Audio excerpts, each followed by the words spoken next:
എല്ലാവർക്കും നമസ്കാരം. ഇനി ഇന്നത്തെ ഭാഗം.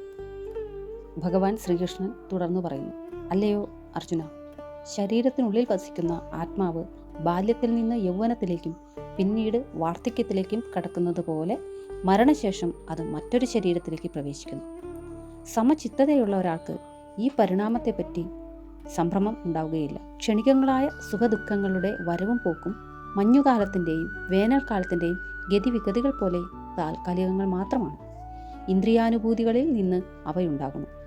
ഹേ കുന്തിപുത്ര, അതുകൊണ്ട് നീ അസ്വസ്ഥനാകാതെ സഹിക്കാൻ പഠിക്കണം.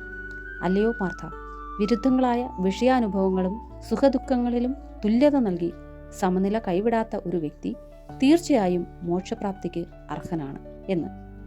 മലയാള പരിഭാഷ: എപ്രകാരത്തിൻ നിൻ ദേഹത്തിലെ ജീവൻ കൗമാര യൗവന വാർദ്ധക്യമാവുന്നു, അപ്രകാരത്തിലെ ദേഹാന്തരപ്രാപ്തി ആയതിനാൽ ധീരരോ മോഹമില്ലാത്തവർ.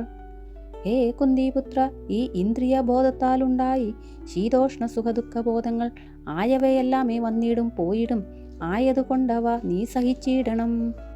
സുഖദുഃഖ ഭേദങ്ങളില്ലാത്ത ധീരനാം പുരുഷൻ ഈ വ്യത ബാധിക്കയില്ല. അവൻ യോഗ്യനായിടുന്നു മോക്ഷത്തിനാകയാൽ. പുരുഷശ്രേഷ്ഠ, നീ ദുഃഖിക്കായതുമേ.